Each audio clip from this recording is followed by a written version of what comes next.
ଗତକାଲି ବିଦ୍ୟାଳୟରେ ଫଳକ ପୋଡ଼ି ପଞ୍ଚମ ଶ୍ରେଣୀ ଛାତ୍ରୀ ମୃତ୍ୟୁ ଘଟଣାରେ ବିଦ୍ୟାଳୟରେ ତାଲା ପକାଇ ଟାୟାର ଜାଳି ରାସ୍ତାରୋକ କଲେ ସ୍ଥାନୀୟ ଲୋକେ। ଘଟଣାସ୍ଥଳରେ ଉତ୍ତେଜନା, ପୋଲିସ ମୁତୟନ। ସୂଚନା ଅନୁସାରେ ଗତକାଲି ସ୍କୁଲରେ ଫଳକ ଭାଙ୍ଗି ପଞ୍ଚମ ଶ୍ରେଣୀ ଛାତ୍ରୀର ମୃତ୍ୟୁ। ସ୍କୁଲ ପରିସରରେ ଖେଳୁଥିବା ବେଳେ ଭାଙ୍ଗି ପଡ଼ିଥିଲା ଫଳକ। ବାଲେଶ୍ୱର ଜିଲ୍ଲା ବାଲିଆପାଳ ବ୍ଲକ ଅନ୍ତର୍ଗତ ବଡ଼ା ସରକାରୀ ପ୍ରାଥମିକ ବିଦ୍ୟାଳୟରେ ଘଟିଛି ଅଭାବନୀୟ ଘଟଣା। ମୃତକ ହେଲେ ଜାମକୁଣ୍ଡା ପଞ୍ଚାୟତ କେନ୍ଦୁଆଡ଼ିଆ ଗ୍ରାମର ସନାତନ ଧଳଙ୍କ ପୁଅ ପ୍ରହ୍ଲାଦ ଧଳ।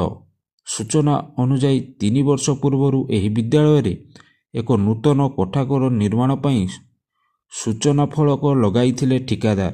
ଗତକାଲି ମଧ୍ୟାହ୍ନ ଭୋଜନ ବିରତି ସମୟରେ ଛାତ୍ରଛାତ୍ରୀମାନେ ଏହି ଫଳକ ନିକଟରେ ଖେଳୁଥିବା ବେଳେ ଫଳକଟି ଭାଙ୍ଗି ପଡ଼ି ପ୍ରହ୍ଲାଦଙ୍କ ଉପରେ ପଡ଼ିଯାଇଥିଲା।